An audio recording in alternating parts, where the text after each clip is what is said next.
What's up guys? Ngayon susubukan natin i-breakdown kung ano ba yung mga ginagawa natin dito sa diesel engine. Tinanggal namin yung cylinder head cover.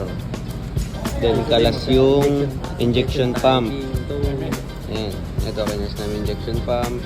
Kalas lahat, wirings, high tension na fuel lines, saka yung mga fuel lines. Nakasalang ngayon si Ram. Una niyang gagawin dito is tune up niya.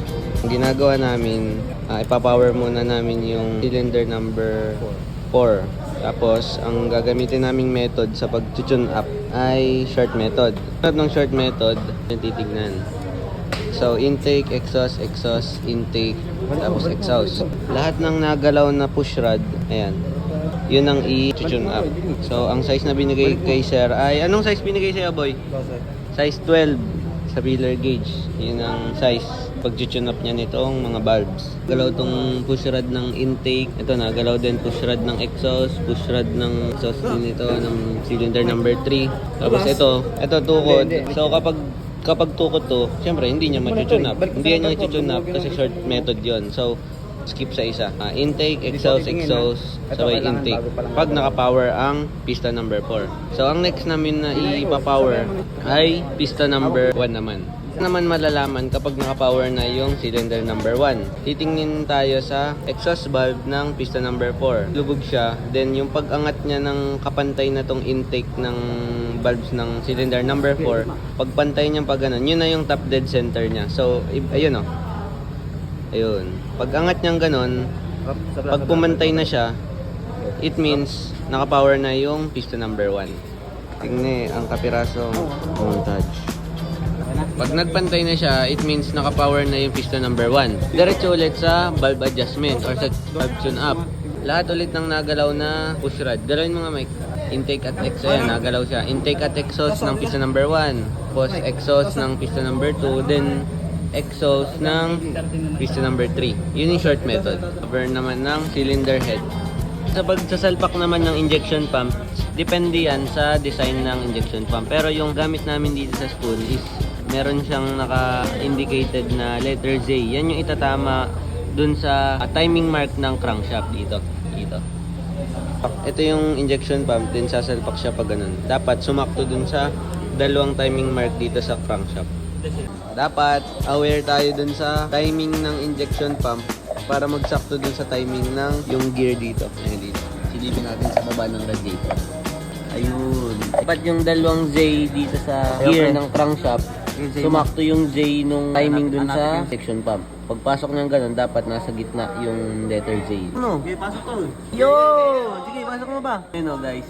Higpitan na lang ngayon ng tornilyo para magpantay sila. Ganyan yung tama. Ay, ito niya yung fuel lines.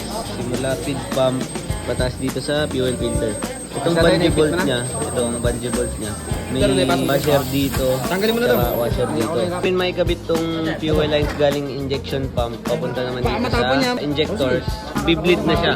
Sinalpak na namin yung in-hose, papunta ng feed pump, papunta dito sa lagayan namin ng diesel. Kasi ito naman, return yan, return. Babalik. Pump lang ng feed pump para umangat yung diesel. Pas 2 on, then luag. Sarado. Parang nag-bleed lang ng preno. Hoy, bomba to!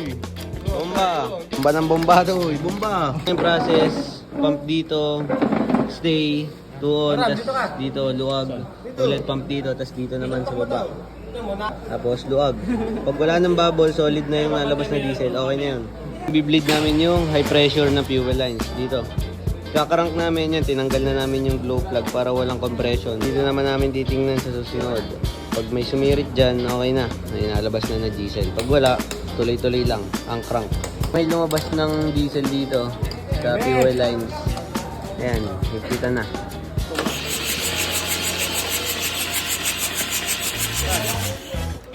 Shoutout po sa misis ni Sir, huwag niyo bang pagalitan. Kami po'y tinuturuan ng maayos ni Sir, mabait po si Sir Gatsi.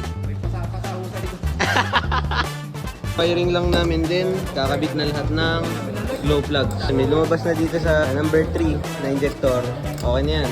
Tapos may lumabas na rin sa number 4, okay na yan. Kakabit na namin yung glow plug or yung heater plug. Then, ito yung mga wires na nakakonect sa 4 na glow plug. Ito yung wires na nakakonect sa 4 na glow plug. Tapos yung wire dito, papunta dito sa push start namin para mapainit namin yung glow plug. Tapos pag napainit na, pwede na i-crank. Liter muna guys. Shoutout po ulit sa Amaron. Baka naman makahiling ng kapirasong battery. After namin ma-heater, eto na at papastartin na namin. Moment of truth.